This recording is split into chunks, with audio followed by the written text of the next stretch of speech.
Hi, I'm Ms Hearn. Let's get started. Okay, the next thing we're going to talk about is the X and Y intercepts. So an X-intercept is referring to a point where the graph intersects the x-axis. And if you look back at any of the graphs that we just did, let's look at this one right here. We have an X-intercept at 2, 0 there. Okay, and the reason it intercepted the x-axis is because the y-coordinate was 0. And that's true in general. So what you'll see in this definition here is it's a point of the form A0.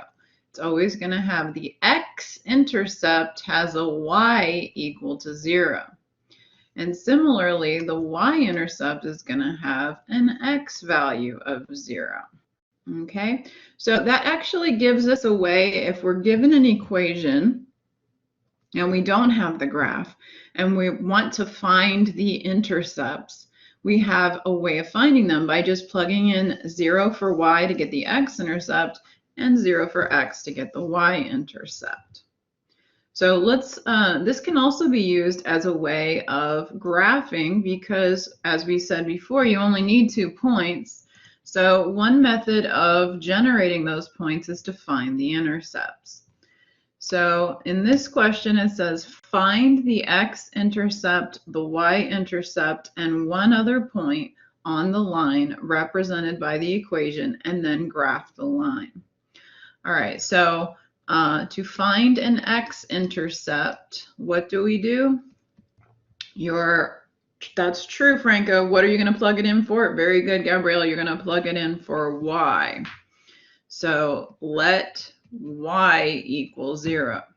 So we have 2x minus 0 equals 5. And now we can solve to figure out what x value would make that happen.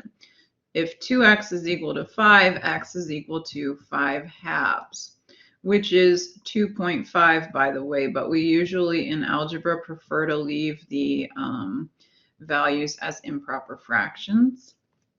But writing it as a decimal allows us to understand more clearly where to plot the point.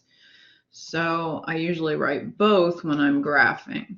All right, so now let's find the y-intercept. To find the y-intercept, we're going to let x equal 0. So plugging into 2x minus y equals 5 again, we have 2 times 0 minus y equals 5, which means negative y equals 5. So what does y equal? Negative 5. Good. All right, now actually I'm going to erase my circles around these guys because when I find x and y intercepts, I think in ALEKS, when you are asked to find an x-intercept, you'll just put in 5 halves. And when you're asked to find the y-intercept, you'll put in negative 5. However, in reality, an intercept is referring to a pair of coordinates. What pair of coordinates did we find when we found the x-intercept? Very good. We found 5 halves, comma 0.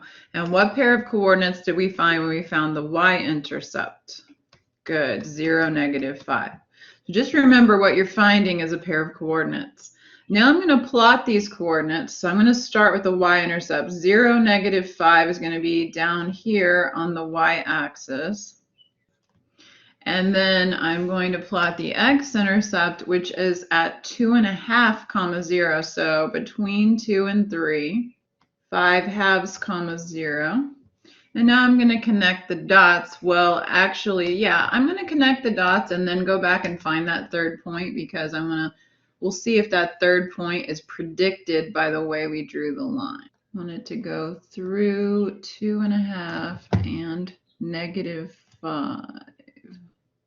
By the way, a common error that I see students do is when they find the x and y intercept, they put the two together. They put 5 halves, comma negative 5, and that's incorrect. So you want to avoid this error. Okay, so there's the line. Now, if we find a third point, it should lie somewhere on that line. Does anyone have any suggestions to how we could find a third point, like a method, not just a guess and check type of thing, but what could I do to find a third point on the line?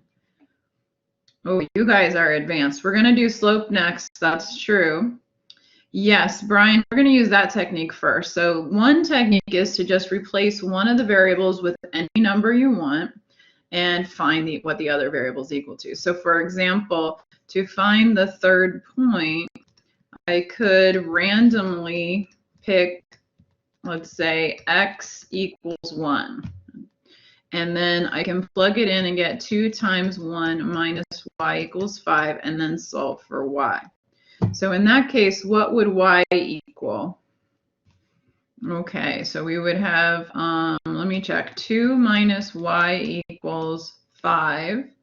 So negative y equals 3, subtracting the 2, so y equals negative 3. Good. What pair of coordinates did I just find?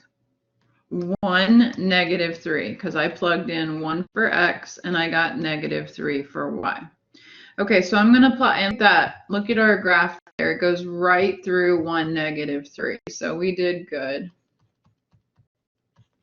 Okay, and in fact, anytime you plug in and find any pair of coordinates for that equation, and that's a solution to that equation, it's going to be somewhere on that line. I hope you found this video helpful. If you did, please remember to give it a thumbs up. That helps other students to find the video.